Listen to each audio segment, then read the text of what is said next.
भारतीय army chief का बयान, हक़ाइक़ के मनाफी करार, पाकिस्तान को दहशतगर्दी का मरकज करार देने का बयान मनगढ़ंत और बेबुनियाद है। बयान मुर्दा घोड़े में जान डालने के सिवा कुछ नहीं। भारतीय आर्मी चीफ के बयान पर पाक फौज का मुंह तोड़ जवाब। ISPR के मुताबिक बयान मकबूजा कश्मीर में भारतीय बर्बरियत, जबर से दुनिया की तवज्जो हटाने की कोशिश है। दुनिया मुसलमानों के खिलाफ भारत के नफरत अंगेज नस्ल कुशी जैसे इक़दाम पर गवाह है।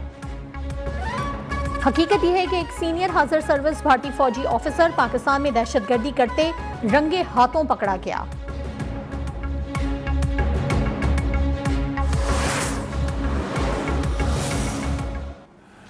कीमतें जो हैं इन स्टेशंस के अंदर जो बिजली की, उनको ड्रास्टिकली कम किया है। 70 रुपए से इन्होंने 40 रुपए, एक मेजर आई थिंक रिडक्शन है।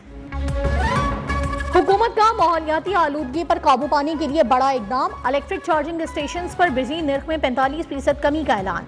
टैरिफ 71 रुपए 10 पैसे से कम करके 39 रुपए 70 पैसे मुकर्रर।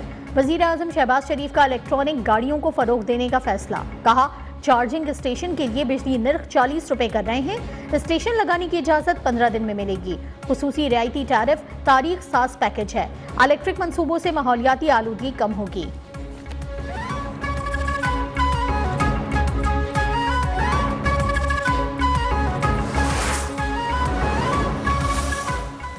हमारा बिजली की कीमतें कम करने का सफ़र बखूबी रवां दवा है और इंशाअल्लाह अगले चंद महीने में पाकिस्तान खित्ते की सस्ती तरीन बिजली को लोगों तक, इंडस्ट्री तक, कंज्यूमर्स तक पहुंचाने की पोजीशन में आ जाएगा, जो बहुत हद तक अब हमने अचीव कर चुके हैं। मार्च 2025 के बाद हुकूमत बिजली नहीं खरीदा करेगी। वजीर तवानाई उवैस लगारी का ऐलान। कहा, NTDC की रीस्ट्रक्चरिंग हो चुकी, आवाम और बिजली बेचने वाले आपस में कारोबार करेंगे। वजीर तवानाई खत्ते में सबसे सस्ती बिजली देने के लिए पुरअज़्म। न्यूज़ कॉन्फ्रेंस में कहा कि इलेक्ट्रॉनिक व्हीकल चार्जिंग स्टेशन के कवायद ज़वाबित बना लिए हैं। माहाना अखराजात में 3 गुना कमी आएगी। हर गली मोहल्ले में चार्जिंग स्टेशन लगेगा। लाइसेंस 15 दिन में मिलेगा।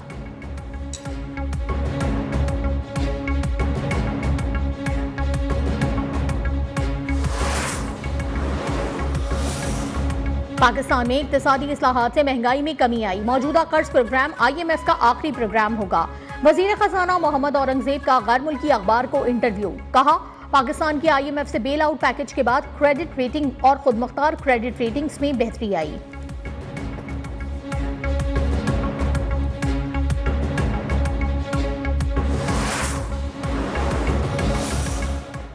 बात यह कि गबन क्या किया है, घपला क्या किया है, उसका जवाब दो। हमने तो सब जवाब दिए, अपने जवाब देने की बारी आई है तो लोगों को चोर चोर कह के खुद छुप गए हैं। कहते हैं हमने अदालत ही नहीं आना। भाई, जिसके पास जवाब होता है वो ठोक के जवाब देता है। 190 मिलियन पाउंड कहां गए, इसका जवाब दो और सुबह घर चले जाओ। मरियम नवाज ने बानी PTI की रिहाई का नुस्खा बता दिया। वजीर आला पंजाब सियालकोट में तलबा से खिताब में बोली कि 190 मिलियन पाउंड के बदले हीरे की अंगूठियां मिली। चोर चोर कहने वाले 1 पैसे की करप्शन साबित न कर सके। KP हुकूमत ने कई बार पंजाब पर हमला किया, लेकिन हमने नौजवानों को किसी के खिलाफ बरगलाया नहीं।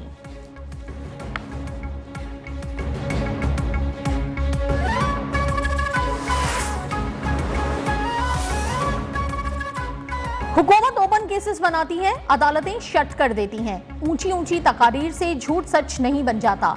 PTI सेनेटर अली जफर का ऐवान बाला में इजहार ख्याल। कहा, आज तक साबित नहीं हुआ कि 190 मिलियन पाउंड जुर्म के पैसे थे। कोई गलत फैसला हुआ है तो फिर पूरी काबीना के खिलाफ कार्रवाई की जाए, सिर्फ बानी और बुशरा बीबी के खिलाफ नहीं।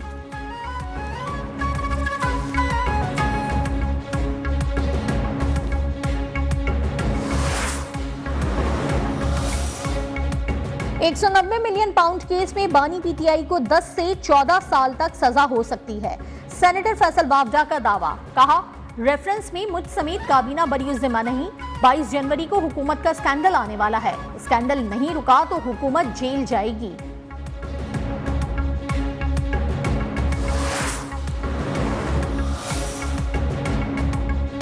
हुकूमत PTI मुज़ाकरात का तीसरा दौर कल होगा। तहरीक इंसाफ 2 तहरीरी मुतालबात पेश करेगी। बानी समेत सियासी कैदियों की रिहाई और 9 मई और 26 नवंबर के वाकयात जुडिशल कमीशन का क़याम का मुतालबात में शामिल। मरकजी सेक्रेटरी इतलात पीटीआई शेख वकास अकरम की हुकूमत के मुतालबात पर मुत्तफिक न होने की सूरत में मुज़ाकराती अमल खत्म करने की भी धमकी। हुकूमती मुज़ाकराती कमेटी के रुकन सेनेटर इरफान सिद्दीकी कहते हैं कि बॉल हमारे कोर्ट में आए तो उसको मुस्बत अंदाज में आगे बढ़ाएंगे।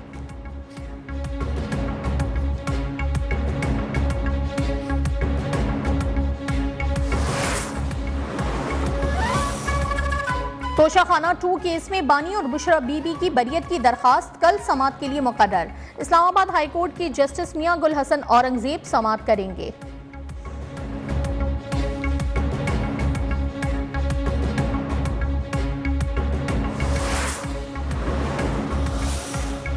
एपीएस हमले के वक्त गठजोड़ और आर्मी एक्ट के होते हुए भी फौजी अदालत में ट्रायल क्यों नहीं हुआ? आइन में तरमीम क्यों करना पड़ी?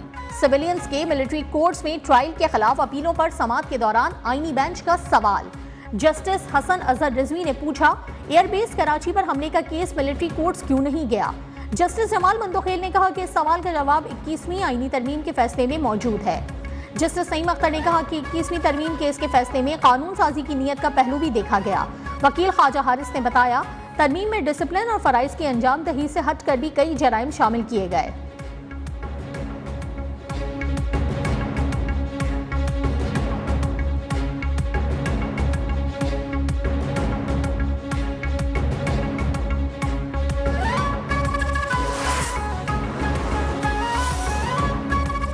अडियाला जेल में जीएचक्यू हमला केस के बाकायदा ट्रायल का आगाज कर दिया गया। इस्तगासा के 4 चश्मदीद गवाहों ने बयान रिकॉर्ड करवा दिया।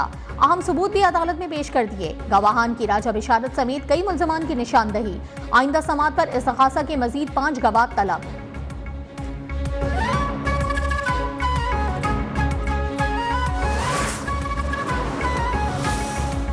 सियासतदानों के गलत रवैये की वजह से आज पार्लियामान बेमाने हो गई। मैं हमेशा से मुज़ाकरात का हामी हूँ। जेयूआई सरबराह मौलाना फजलुर रहमान की मीडिया से गुफ्तगू। उन्होंने कहा कि मुझे पीटीआई के मुतालबात का मालूम नहीं, मुल्क में धांधली से पाक इंतखाबात की जरूरत है। सियासतदान को जेल के अंदर नहीं होना चाहिए।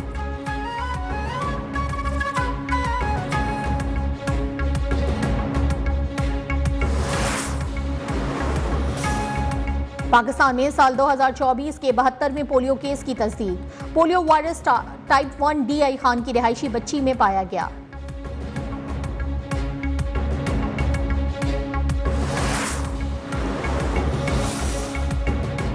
आईसीसी चैंपियंस ट्रॉफी के पाकिस्तान के मैचेस की टिकटों की कीमतें final. Chairman PCB Mohsin Naqvi ने मंजूरी दे दी। टिकटों की फरोख्त का अमल जल्द शुरू होने का इम्कान।